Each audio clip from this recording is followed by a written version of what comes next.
Sembrando Futuro, tu espacio para hablar sobre la lucha, defensa y promoción de los derechos humanos. Porque los derechos humanos deben formar parte del debate nacional.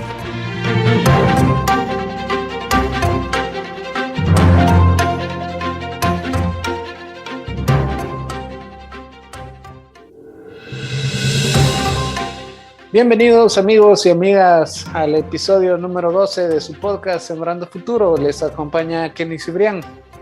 Esta vez en el marco del Día Mundial de la Tierra hablamos con Zulma Laínez, quien es parte de la red de ambientalistas comunitarios de El Salvador, RACDES, a quien le damos una cordial bienvenida. Mucho gusto, soy Zulma Laínez de la Red de Ambientalistas Comunitarios de El Salvador. Muchísimas gracias, Zulma, también por aceptar nuestra invitación, y para dar inicio a nuestro programa escucharemos una pequeña cápsula introductoria.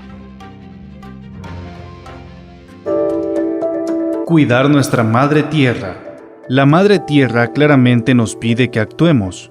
Los océanos se llenan de plásticos y se vuelven más ácidos. El calor extremo, los incendios forestales, las inundaciones y otros eventos climáticos han afectado a millones de personas. Aún a día de hoy nos enfrentamos al COVID-19, una pandemia sanitaria mundial con una fuerte relación con la salud de nuestro ecosistema.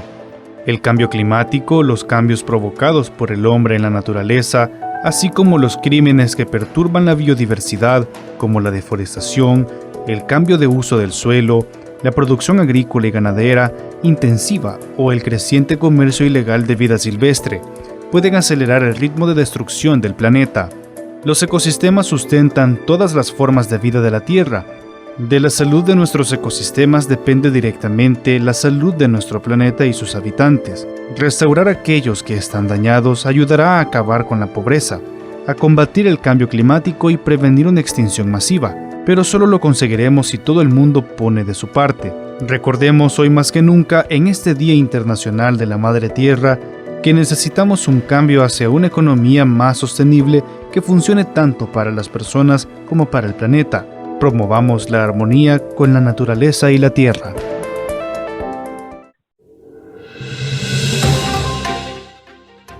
Escuchábamos la cápsula y quisiera iniciar la entrevista, Zulma, preguntándole: actualmente uno de los problemas más recientes que tenemos alrededor del mundo es la contaminación que se está dando, por supuesto también en nuestro país, por el maltratamiento que se le da a los desperdicios como las mascarillas, por todo ese tema del COVID-19. ¿Existen planes a nivel comunitario y locales para frenar este nuevo tipo de contaminación que está ocurriendo? Bueno, hay que reconocer que el 22 de abril es una fecha importantísima a nivel mundial, donde aquellas personas con sensibilidad ambiental hacen algo por llamar la atención a los gobiernos, a las instituciones públicas, a las empresas generadoras de desechos o de basura, porque hay que hacer una diferencia entre un desecho y una basura, ¿verdad?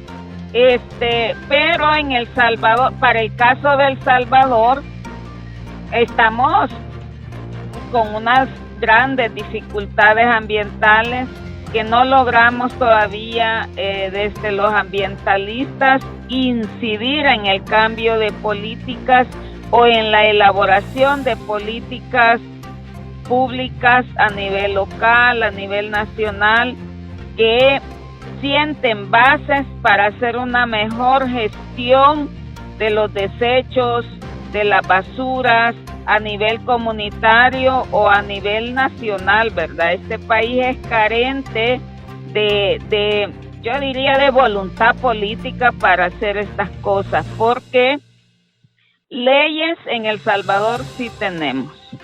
Leyes, son de las mejores leyes a nivel centroamericana después de Costa Rica, ¿verdad? Debemos de saber que el país un poco más avanzado, más culturalmente y educativamente mejor en términos de la educación ambiental, después de ellos somos nosotros con mejores marcos regulatorios, leyes, a nivel de, digamos, institucional, ¿verdad? Porque la Ley General del Medio Ambiente aquí en El Salvador existe ese marco legal, pero no se aplica como deben de aplicarse las leyes y otras leyes en El Salvador, ¿verdad? Hay una carencia de voluntad, también hay una carencia de sensibilidad y una carencia de cultura ambiental en El Salvador.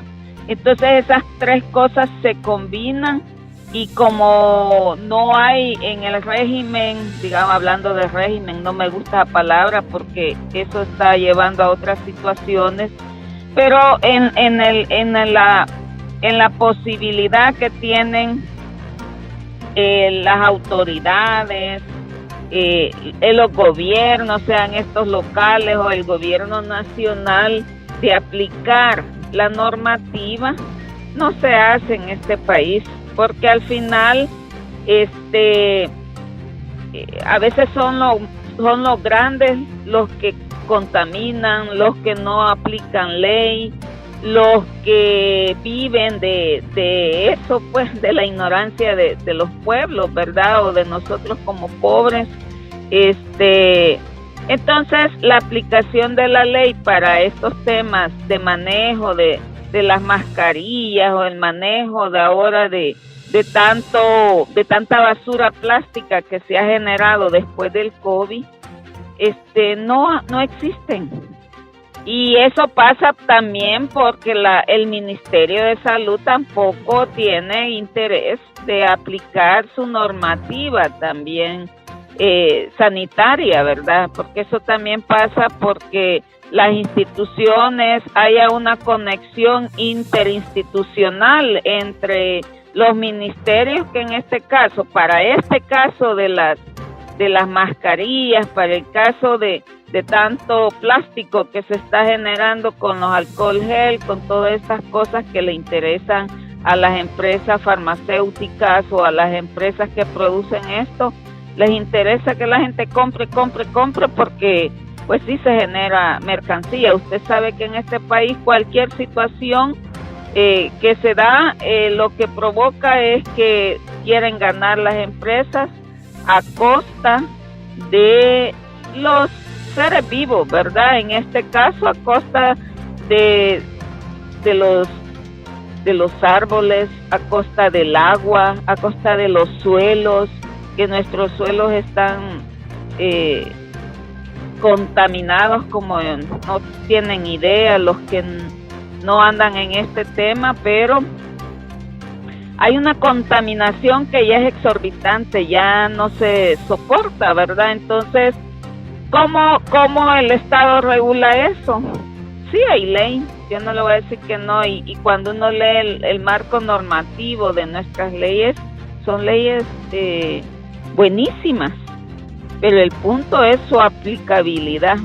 El punto es cómo nosotros, pueblo, me refiero al pueblo, ¿verdad? Nos educamos y nos sensibilizamos de darle otra mirada, de darle otra contemplación al suelo, al aire, a los bosques, al río, al fuego, si queremos.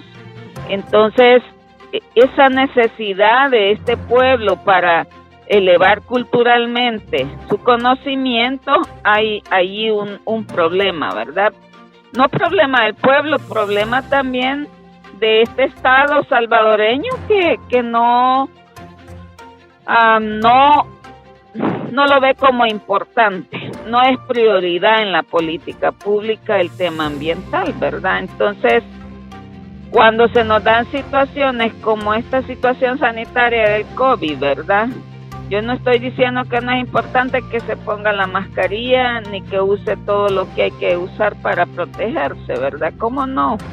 Pero deberían de haber formas del cómo vamos a hacer y cómo vamos a manejar todos estos desechos, ¿verdad? Porque eso se está yendo al río, se va a los bosques, ¿y qué culpa tiene el suelo que lo ensuciemos de esa manera?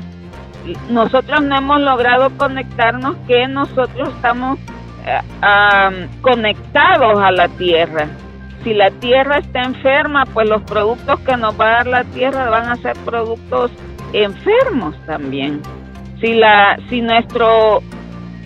nuestras relaciones ambientales en nuestro entorno están envenenadas, ¿verdad? Porque las interconexiones ambientales con nuestro ser son importantes, porque ambiente no es solo ir a sembrar árboles, ¿verdad? Ni a cuidar árboles. No, ambiente también son las relaciones, las interrelaciones que nosotros hacemos con ese ecosistema. Y nosotros como seres humanos estamos desconectados de esa tierra, desconectados de ese ambiente, porque creemos que los árboles son allá y hay que, Dios vea, ¿verdad?, cómo se protegen ellos solos. Creemos que los animales están allá y hay que vean los pobres animalitos cómo se sobreviven ellos solos. Y el ser humano cree que él es el dueño y señor del universo y es el que le da una afectación venenosa a todo sus interrelaciones ambientales, ¿verdad? Entonces, hablar del ambiente, hablar de la tierra, es primero entender para nosotros que hay que hacerle una mirada de compasión, una mirada de sensibilidad y una mirada de compromiso a esa conexión que necesita este ser humano, porque nuestras ancestras y ancestros lo hacían. Es esta civilización la que no lo hace, o sea, nosotros y nosotras. Entonces, esta civilización necesita conectarse con esos elementos de la vida y entender y lograr comprender que si no hay suelos limpios, que si no hay tierra fértil, no hay comida, que si no hay agua limpia, que si no logramos conectarnos con ese río, con ese vertiente, no habrá agua, y que si no logramos conectarnos con el bosque, con el árbol, no habrá oxígeno. Entonces, esas interrelaciones con la naturaleza, con la tierra, las hemos perdido. Esta civilización que está producto, ¿verdad?, de tantos años, más de 400 años de capitalismo en la humanidad, y es el capitalismo el que nos desconectó de esas relaciones con la tierra. Zulma, entonces, ¿sí? Zulma, perdón, quiero retomar esta última parte en la que usted nos está hablando de que si no se cuida el medio ambiente no va a haber agua, si no se cuida el medio ambiente tampoco va a haber alimentación. Y hablar precisamente de medio ambiente es hablar sobre la seguridad alimentaria. Dentro de las comunidades Zulma, ¿qué tipo de planes se están llevando para asegurar el acceso a una buena alimentación para la población? Fíjese que como organización, nosotros como RACDES hacemos un esfuerzo, pero también hay muchas organizaciones aquí en el país que están en la misma preocupación y en la misma lógica de que hay que recuperar la alimentación más saludable. En el caso nuestro, pero hay otras organizaciones conocidas aquí en el país como el CESTA, la UNES, hay otros que ACUA, bueno, hay varias organizaciones, también muchos comités ambientalistas en las iglesias que están haciendo esa labor de recuperar soberanía alimentaria por medio de procesos agroecológicos. Porque también hay que decir algo que es fuerte y que no lo queremos decir, pero igual yo lo tengo que decir, que la tierra está enferma por tanto agrotóxico que se le ha metido a los procesos de producción en la agricultura. Y la tierra se ha enfermado porque el ser humano se desconectó de las relaciones que tenía con ella más saludables, ¿verdad? Y eso pasa porque después de la Segunda Guerra Mundial, todos los residuos químicos que dejó esa guerra, las empresas productoras de agrotóxicos en el mundo, como la Bayer, la Monsanto, que hoy se la comió la Bayer, todas esas empresas son responsables de esto. Entonces, por eso es que les digo que todos tenemos responsabilidad de cuidar, de comer saludable, de producir saludablemente, pero hay grandes monstruos que han invadido el pensamiento de nosotros con la producción de agrotóxicos y son los que promueven esto para que la gente en el campo, el pequeño productor o productora, le haya puesto a los suelos estas contaminaciones. Pero en ese caso, nosotras como organizaciones, lo que estamos trabajando muchas, no solo es el caso de RACDE, sino otras, es que y a través de la Mesa por la Soberanía Alimentaria, que hay una mesa constituida por 15 a 20 organizaciones que hacemos esta labor, es que primero el tema de educar, ¿verdad? ¿Por qué necesitan los suelos nuestra solidaridad a partir de una alimentación más saludable? Y ese es un proceso de educación. Luego, ¿qué necesitamos para producir saludablemente? Aprender a hacer abonos orgánicos, a entender la lógica de la milpa, que ese concepto de la milpa también las acciones, digamos, del sistema capitalista nos las ha cortado, ¿verdad? Entonces, trabajar la lógica de la milpa con el pequeño productor, productora, también es un proceso educativo, ¿verdad? En el caso de que tenemos que hacer una recuperación ancestral, educativa, de cómo nuestras ancestras y ancestros hacían la labor de producir, y con esa visión de milpa.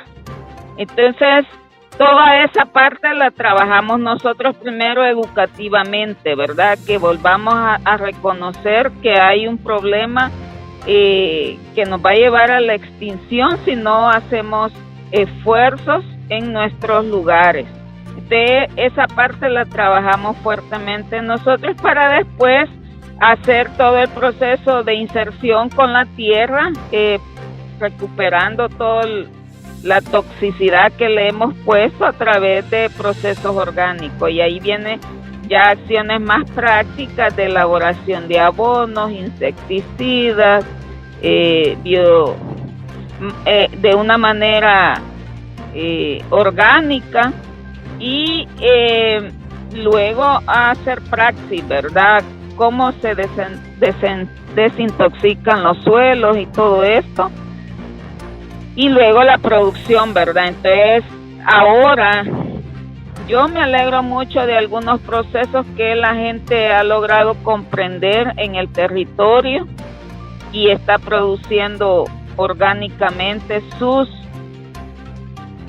hortalizas, su maicito, su manejo de la leche, de la vaquita, ¿verdad? Porque también hasta eso hay que volver a hacer nuevas prácticas, porque las vaquitas igual comen zacate contaminado y la leche viene contaminada, y entonces hay que hacer todo un proceso de que la alimentación de la vaca sea saludable, ¿verdad? Para que la leche y el queso vengan saludables. Entonces, hay todo un proceso de educación en esta parte que no crea que eso es sencillo, no, porque también nosotros tenemos que disputar con la empresa que vende todos estos agrotóxicos y que la gente está acostumbrada a comprarlos a diestra y siniestra, ¿verdad? Entonces, pasar por ese proceso no es una cuestión de un mes ni de 2 meses, es un proceso que nos lleva hasta 5 años, ¿verdad?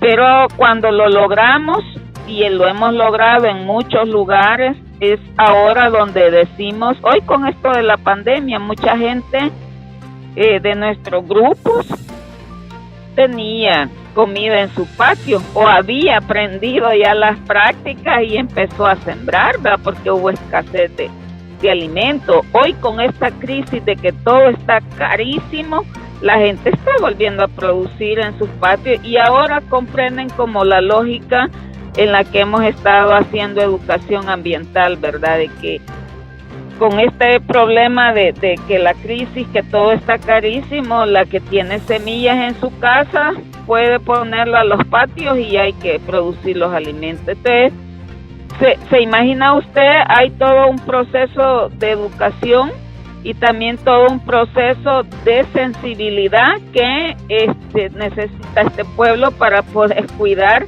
sus bienes ambientales en la comunidad. Pues nosotros trabajamos mucho el enfoque de los bienes comunitarios, la gestión ambiental comunitaria, para qué nos sirve, cómo funciona, y de esa manera la gente se organiza y también hace su labor de incidencia en los municipios, ¿verdad?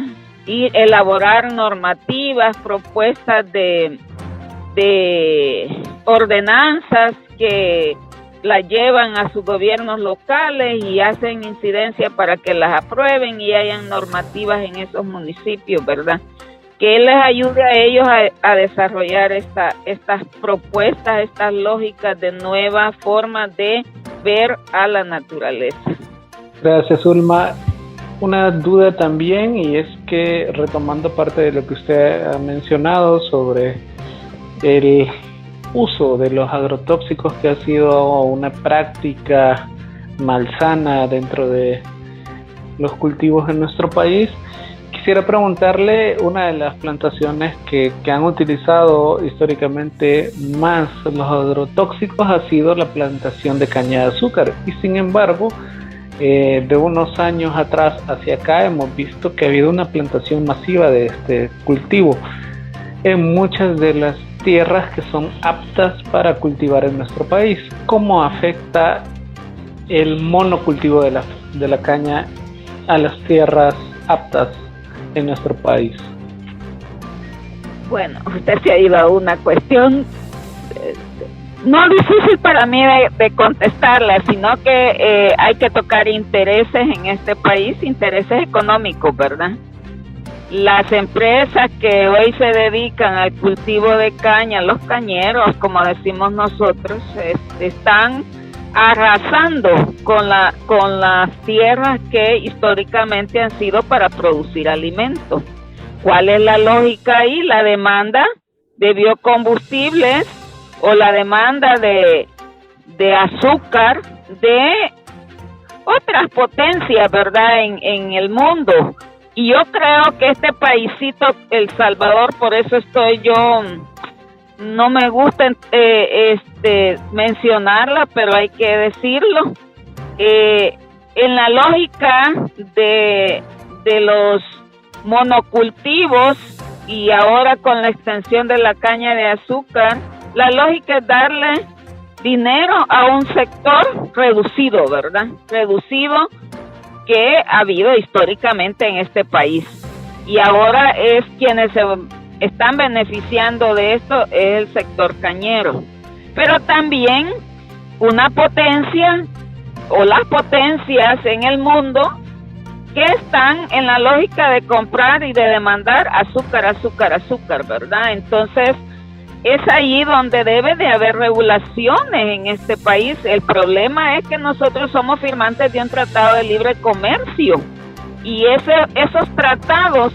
son los que le permiten a estas empresas venir groseramente a nuestros territorios a robarnos soberanía alimentaria y ocupando pues al sector pudiente que hay en este país, ¿verdad? Y esa es grave para el país, es grave para los pueblos. Por eso nosotros también no dejamos de hacer educación ambiental en esa parte de cómo la lógica del monopolio, del monocultivo, empobrece los suelos y ahora le está robando el dinero al país, ¿verdad? Y que solo se beneficia un sector pequeñito de este país. Eso es una, y por otro lado, el tema de los agrotóxicos. Eso es gravísimo en este país. Lo que pasa es que quienes mueren son los pobres, y nadie habla de los pobres que se mueren en el Hospital Rosales. Usted no se imagina la cantidad de gente que nosotros vemos semana con semana, que nos dicen el muchacho tal, la señora tal, el señor tal está grave de los riñones. Y no se dice aquí en este país que lo que está llevando a la muerte a tanta gente es del campo, que es la que manipula agrotóxicos y es la que recibe la cantidad de veneno que avientan estas avionetas cuando van a regar el monocultivo de la caña. O sea, esas regulaciones no hay en el país. Y los pobres están muriendo en silencio y nadie, el Estado no protege. Entonces, quienes tienen que asumir esta tarea de aprender, de andar buscando información, es el mismo pueblo. Y por eso es el mismo pueblo quien tiene que decir basta. Esa es una esperanza que yo tengo, ¿verdad? De que el mismo pueblo tiene que decir basta, y ahora ya no vamos a permitir que se sigan muriendo, porque hay gente joven que está muriendo de insuficiencia renal, y eso es producto de la manipulación de agrotóxicos que históricamente lo han hecho, ¿verdad? Por desconocimiento y de la cantidad de que absorben cuando las avionetas llegan a rociar o a echarle al monocultivo de la caña de azúcar. Entonces, todos esos elementos son los que hay que decirlo, ¿verdad? Aunque nos duela, aunque pues sí, a alguna gente no le cae bien, pero en ambiente esa es la realidad. Ya no podemos hablar románticamente que los pájaros, que los árboles, que el ruido, ¿no? Ni eso existe ya en muchos lugares, ¿verdad? Porque hemos destruido la base de los animales, que es la cantidad de árboles que aquí se destruyen. Entonces, en este tema de la producción de alimentos y de los monocultivos en El Salvador, ya debería de haber un stop. Si bien existe una prohibición expresa en las leyes salvadoreñas acerca de la minería metálica, ¿qué impacto generó en nuestro país este tipo de minería? Y en general al medio ambiente, ¿qué impacto le genera? Fíjese que en este tema es controversial, ¿verdad? Nosotros como pueblo hay que reconocer que no tenemos territorio, apenas tenemos 20,000 kilómetros cuadrados, si es que no menos ya, ¿verdad? Por todo lo que se ha ido perdiendo. Y entonces nuestro territorio como El Salvador es pequeñísimo en relación a otros que hacen actividad minera en otras partes del mundo, pero para el caso de El Salvador, aunque somos un país pequeño en territorio, tenemos una gran riqueza en minerales de plata, oro y otros, ¿verdad? Como la cal, otros minerales. Pero aquí en este país no se puede explotar, ni siquiera explorar zonas mineras, ¿verdad? Hay que reconocer que El Salvador, de los 14 departamentos, hay riqueza mineral en 12 departamentos de El Salvador. Hay que reconocer también que ha habido y tenemos un esfuerzo, una ley que ha hecho la prohibición de exploración y explotación minera en El Salvador. Eso con mucho sacrificio de compañeras y compañeros que murieron buscando una ley en este país. Ha sido con tanto sacrificio ese esfuerzo de haber o de tener una ley en este momento. A costa de la sangre de Marcelo, de Dora y de otros compañeros que murieron haciendo todo este trabajo de denuncia y de acciones para que en El Salvador hubiera una ley. Entonces, nuestro país no puede darse el lujo de darle permiso a las empresas transnacionales que vienen detrás de esta riqueza natural que tiene El Salvador, por ser un país, primero, densamente poblado, segundo, el río que nos conecta a todo El Salvador es el que está también en estos lugares donde hay zonas mineras, y eso se contaminaría más de lo que ya tenemos, como el río Lempa, el río Huascorán y el río Paz. Y tenemos amenazas transfronterizas ahorita con el tema de Guatemala, las minerías de Guatemala, porque compartimos agua, ¿verdad? Compartimos ríos especialmente. Entonces, como pueblo salvadoreño, hay que seguir luchando, porque aquí en El Salvador no, digamos, la riqueza que está en los suelos, la riqueza de minerales que está en el suelo salvadoreño no puede ser explotada ni por empresas nacionales ni por empresas transnacionales.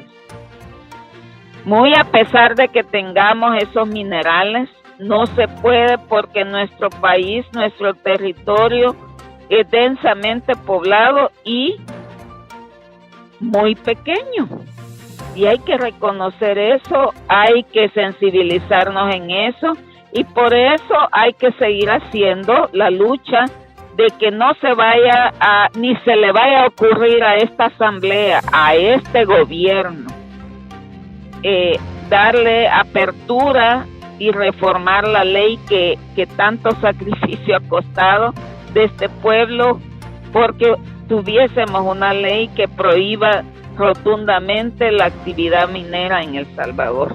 Entonces yo sigo creyendo que este pueblo es muy inteligente, este pueblo es muy solidario, y eso me da esperanza de que vamos a seguir luchando porque no vayan a reformar la ley que está ya aprobada, que tenemos ya varios años de tenerla. Somos el único país en el mundo de que no tenemos, no reconocemos la actividad minera en nuestro territorio, por esas causales que yo les dije: densamente poblado, un río único que nos conecta, y el agua que tomamos la mayoría de salvadoreños viene de ese río Lempa, y se vería contaminado drásticamente. Hay situaciones en las que ya se dieron históricamente aquí en El Salvador, ha habido explotación, como es la minera San Sebastián, aquí por el lado de La Unión, y pues sí, ese río hermoso que está ahí está contaminado de cianuro, ¿verdad? No se puede hacer uso de esa agua. Sin embargo, nuestro pueblo en su poca alfabetización pues hace uso, y se bañan ahí, o porque no hay agua o porque no sabemos, ¿verdad? Nos vamos a dar un chapuzón al río San Sebastián, pero cuando se le han hecho ahí las pruebas a todo ese río, es un río que tiene cianuro, ¿verdad? Entonces toda la biodiversidad acuática se muere. Entonces, hablar de las minerías en El Salvador es un tema también muy delicado, porque nos enfrentamos al capital económico que tenemos en este país, ¿verdad?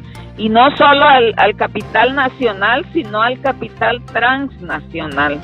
Y cuando nos enfrentamos al capital transnacional, pues sí, hay que volver nuevamente a que El Salvador es firmante de tratados de libre comercio, y eso les da a las empresas transnacionales venir como el rey por sus casas, ¿verdad? Hemos perdido soberanía jurídica, hemos perdido soberanía alimentaria, hemos perdido soberanía económica, porque a través de los tratados de libre comercio no podemos nosotros decir decir esta empresa no puede entrar porque está en nuestra zona, nuestros suelos tienen minerales y que no se puede porque la ley de minería lo prohíbe aquí. Es que galán que así pudiéramos hacerlo, no, porque al final cuando somos firmantes de tratados de libre comercio, ellos nos que lo que se impone es el tratado sobre la Constitución Nacional, ¿verdad? Entonces las peleas por mantener que la ley de explotación y exploración minera se mantenga será una de las leyes que hay que seguir, de las luchas que hay que seguir haciendo. Gracias, Zulma. También actualmente en nuestro país se desarrolla algún otro tipo de minería, ya que la minería de tipo metálico está prohibida.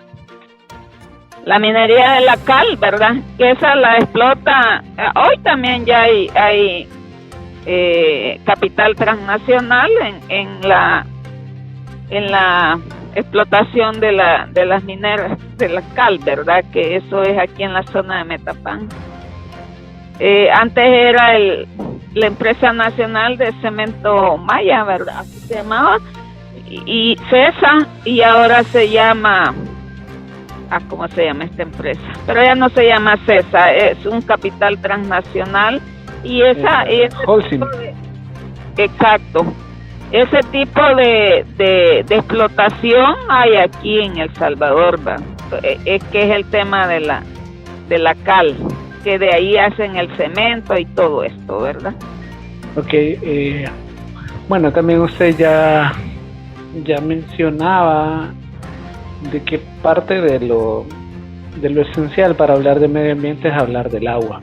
Y El Salvador es un país que se encuentra en una situación de estrés hídrico. Además, también hemos sido testigos de que la actual Asamblea Legislativa aprobó la Ley General de Recursos Hídricos. La pregunta aquí sería si cree que esta ley asegurara el acceso al agua para las personas y las comunidades que históricamente han tenido dificultades en el acceso a este recurso o que nunca han tenido acceso a este recurso. Pues fíjese que usted ha de saber de que ha habido mucha lucha por que haya una ley de aguas en El Salvador con cinco elementos de principios fundamentales para nosotros como organizaciones sociales ambientalistas, y aunque la ley se aprobó, no lleva esos 5 fundamentos o principios para nosotros como organizaciones, ¿verdad? Entonces es una ley que ha sido aprobada bajo el argumento de que el agua será para todos y que las comunidades tendrán agua, pero al final ese es solo una forma de legullar o una forma de argumento no comprometedor con los que realmente necesitamos el agua de calidad, el agua para todas, el agua para el manejo comunitario, sino que en la ley lo que está aprobado es que las empresas van a ser las garantes, y ya estamos viendo cómo el agua está llegando, los recibos muy caros a las casas, ¿verdad? Sin que todavía la ley esté en vigencia, porque la ley va a entrar en vigencia en julio.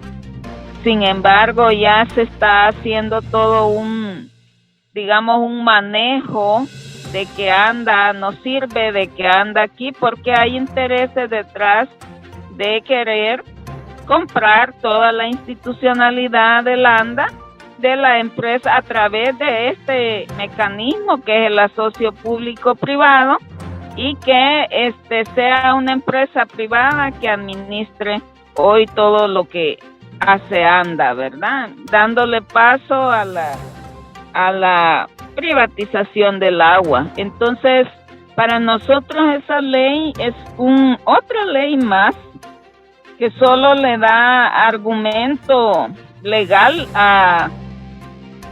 al Estado y callarle la voz al pueblo diciendo que ya tenemos ley de agua, que históricamente en El Salvador no había ley, pero ahora hay ley, aunque sea una ley privatizadora, ¿verdad? Porque al final aquí los que están en peligro son todas las asociaciones de agua que tienen agua comunitaria o agua municipal que la administra la ciudadanía, ¿verdad?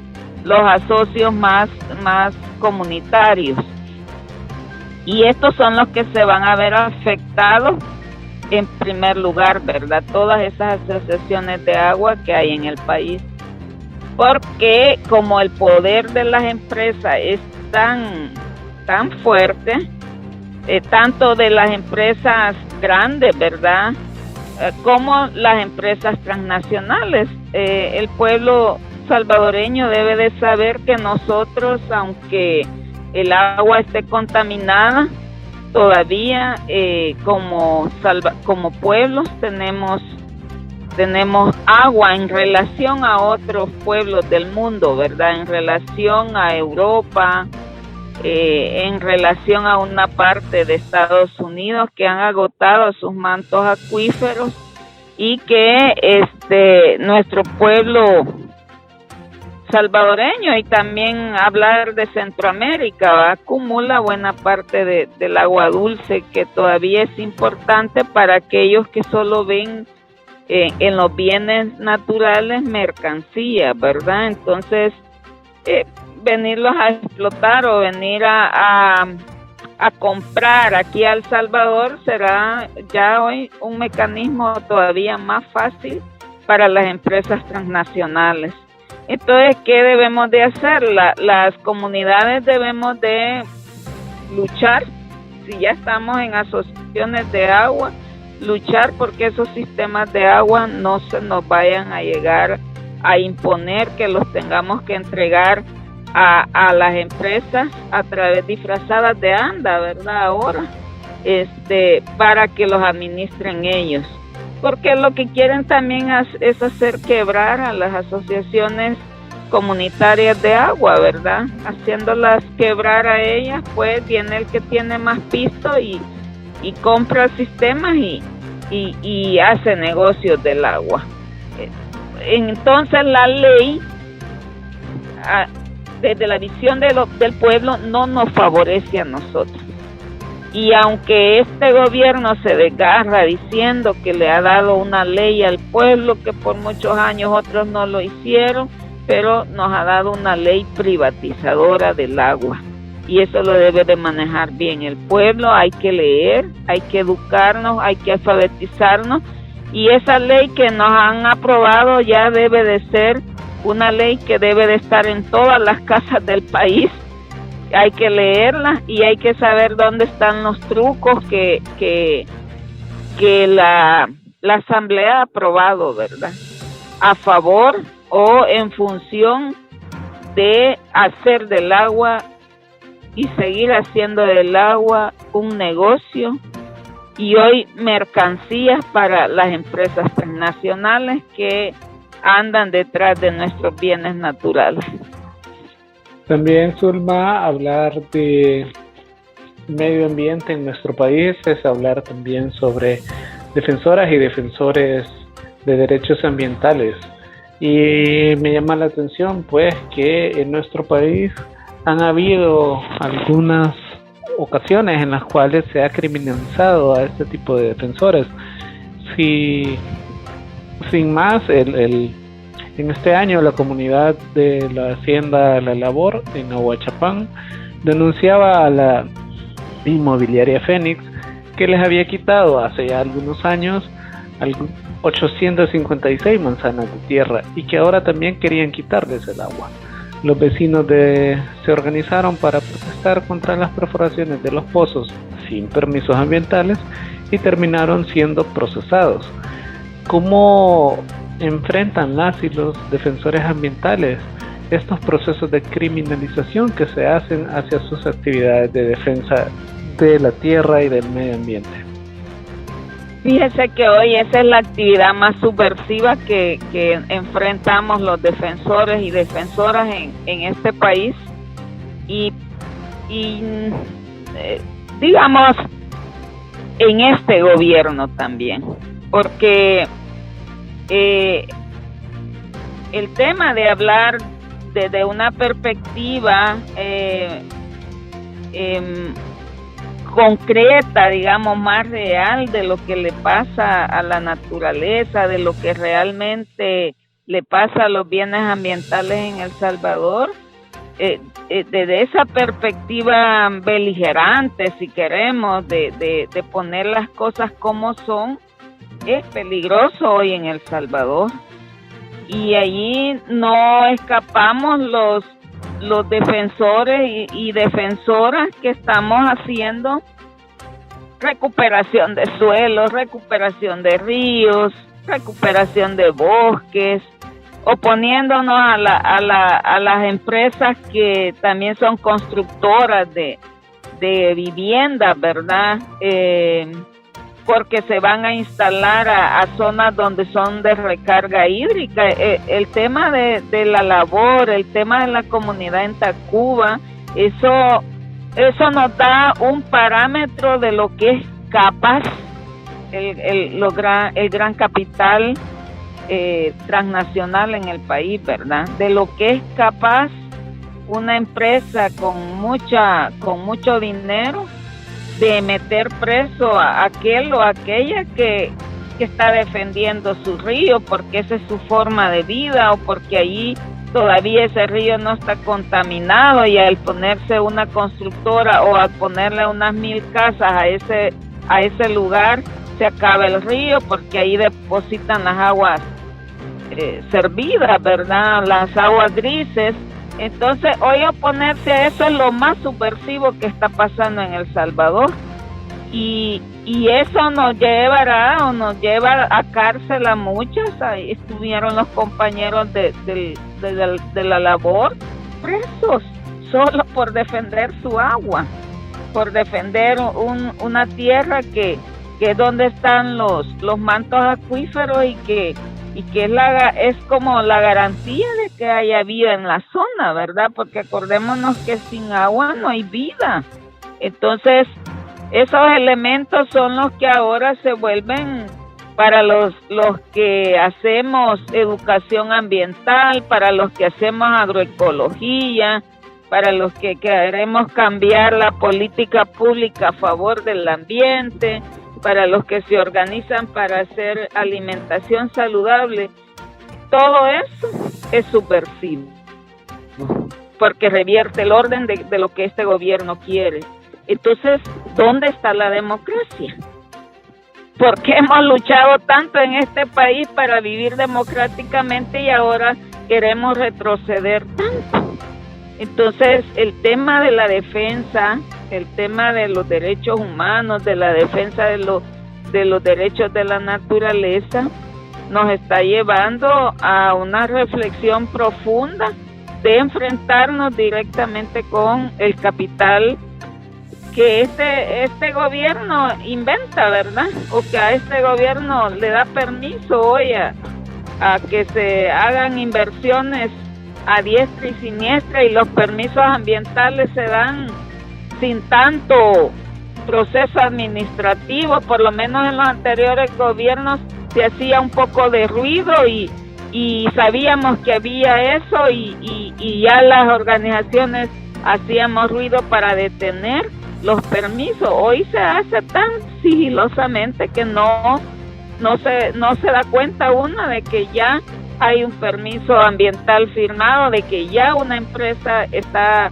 comprando lugares donde históricamente son zonas de recarga hídrica. Ahí tenemos el caso también de Nejapa, ¿verdad? Toda esa zona de Nejapa, que es zona de recarga hídrica, está siendo disputada por las empresas nacionales que invierten en viviendas, ¿verdad? Que son constructoras de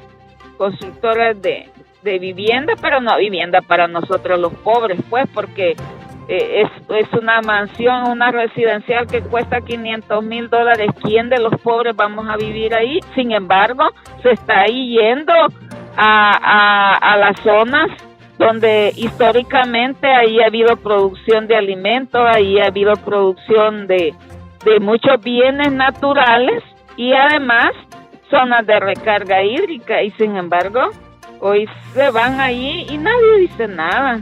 Cuesta que la gente diga, porque pues, si nos tienen atemorizados, ¿verdad? Si la democracia la hemos perdido, entonces la gente también tiene sus miedos, ¿verdad? Porque pues si la vida es bonita y hay que vivir, y si la gente dice algo, me van a matar solo porque digo que aquí no vengan a construir una residencial porque se va a acabar mi agua, y esta es la agua que yo históricamente me heredaron mis ancestros, ¿verdad?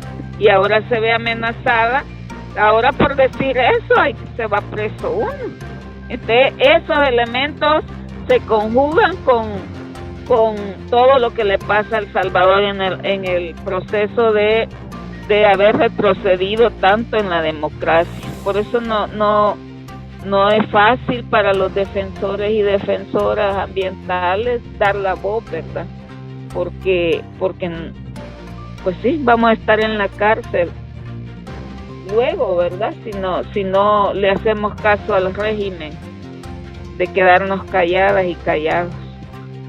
Sí, definitivamente es muy lamentable la situación que está sucediendo en nuestro país, no solo en el tema ambiental, sino también, como ya lo decía usted, con el régimen que se está viviendo, y pues básicamente por expresar las opiniones, los salvadoreños y salvadoreñas estamos siendo criminalizados. De esta manera terminamos la sección de la entrevista. Gracias, Zulma, por acompañarnos en este episodio. Un gusto también para mí haber estado compartiendo con este pueblo oyente de la Radio UCA estos elementos, ¿verdad?, que nos ayuden a avanzar, pueblo, a construir soberanía alimentaria, soberanía jurídica, soberanía en el territorio, a partir de que necesitamos darle a esta tierra este 22 de abril una forma, otras miradas que hemos tenido sobre ella. La tierra necesita que nosotras como seres humanos seamos solidarias con ella en estos momentos. Ahora damos paso a la sección en la que conocemos la situación de los derechos humanos alrededor del mundo gracias al Servicio de Noticias de Naciones Unidas. El secretario general ha enviado cartas a los presidentes de Rusia y Ucrania para que le reciban en Moscú y Kiev. Así arrancamos la ONU en minutos. Un saludo de Beatriz Barral. El secretario general dijo que en este momento de gran peligro y consecuencia le gustaría debatir las medidas urgentes para lograr la paz en Ucrania y el futuro del multilateralismo basado en la Carta de las Naciones Unidas y el derecho internacional, explicó su portavoz Stefan Dujarric. Las Naciones Unidas en Ucrania manifestaron hoy su grave alarma por la creciente crisis humanitaria en miedo de la intensificación de la ofensiva rusa en el este del país. La pérdida de vidas y los graves traumatismos causados por los ataques a hospitales, escuelas y lugares de refugio son absolutamente espeluznantes, al igual que la devastación de infraestructuras civiles críticas en el país, dijo el coordinador de la ONU para la crisis de Ucrania, Amin Awad. Según la Agencia de la ONU para los Refugiados, ACNUR, más de 5 millones de ucranianos han abandonado ya su país desde el inicio de la invasión rusa el 24 de febrero. Más de 7 millones de personas están desplazadas y 12,6 millones se ven directamente afectadas por la guerra. Un convoy de la ONU ha conseguido llegar hoy a Chernihiv, una ciudad en el norte del país que estuvo sitiada hasta hace poco. Son 9 camiones con ayuda humanitaria para 14.000 personas. Sobre Jerusalén, Antonio Guterres sigue profundamente preocupado por el deterioro de la situación y en particular por los incidentes en los lugares santos y sus alrededores. El secretario general está colaborando activamente con los dirigentes para que hagan todo lo posible por rebajar las tensiones, evitar las acciones y la retórica incendiarias y restablecer la calma, dijo en un comunicado. Las provocaciones deben cesar inmediatamente. Los días santos en curso para musulmanes, judíos y cristianos deben ser un periodo de paz y reflexión, no de incitación y violencia, añade Guterres, que reitera que debe mantenerse y respetarse el status quo en los lugares santos de Jerusalén y reafirma que es necesario evitar el uso excesivo de la fuerza y poner fin a todas las medidas unilaterales como los asentamientos y los desalojos que puedan socavar la solución de los dos estados. Los casos de COVID-19 y las muertes están disminuyendo en las Américas, dijo el miércoles la Organización Panamericana de la Salud, aunque Norteamérica se enfrenta a nuevas subidas de contagios. En toda la región la semana pasada los casos se redujeron en un 2,3% y las muertes en un 15,2% con respecto a la semana anterior. La bajada se produce a pesar de que los contagios han aumentado en América del Norte con un incremento del 11,2% la semana pasada, dijo la OPS, señalando que en Canadá las hospitalizaciones aumentaron en más del 20% al crecer la proporción de casos de Omicron BA.2. Con la reapertura de las fronteras y el aumento del turismo, los casos también han aumentado en algunos países y territorios del Caribe. Sobre el fin del uso obligatorio de mascarillas, los expertos de la organización dijeron que solo debe aprobarse si hay una estrecha vinculación con mecanismos de detección temprana y de respuesta. Escuchamos al doctor Ciro Ugarte. Hemos visto que en algunos de los países han reducido el uso de mascarillas a niveles voluntarios y al mismo tiempo han reducido la detección de los casos. Esto es contradictorio. Y las tasas de vacunación rutinaria infantil en el Líbano han caído en un 35% y más del 90% de los niños no come con la suficiente frecuencia, advierte UNICEF. El descenso crítico de las cifras de inmunización, que ya eran preocupantemente bajas, ha dejado a los niños vulnerables a enfermedades potencialmente mortales como el sarampión, la difteria y la neumonía. Con el 80% de la población libanesa viviendo en la pobreza, muchas familias ni siquiera pueden permitirse el coste del transporte para llevar a sus hijos a un centro de atención sanitaria y muchas ya no pueden proporcionar los alimentos y la nutrición que sus hijos necesitan para sobrevivir y prosperar, dijo el representante de UNICEF en el país. Más del 90% de los niños no cumplen las normas de frecuencia mínima de las comidas, diversidad dietética o dieta aceptable durante el periodo crucial para el crecimiento y el desarrollo que va desde el nacimiento a los 2 años. UNICEF asegura que se necesita urgentemente apoyo para evitar un mayor deterioro de la situación sanitaria y nutricional. Hasta aquí las noticias más destacadas de las Naciones Unidas. Y así terminamos el episodio número 12 de su podcast. Recordarles también que pueden escucharnos y seguirnos en todas las redes sociales como @Iduca y escuchar este podcast en Spotify y YouTube. Además, invitarles a que le den like y nos dejen sus comentarios en este episodio en nuestro canal de YouTube. Nos escuchamos la semana que viene. Reflexionar, convertir en cultura nuestra memoria del pasado, resulta indispensable para una cultura de paz. El Instituto de Derechos Humanos de la UCA presentó Sembrando Futuro.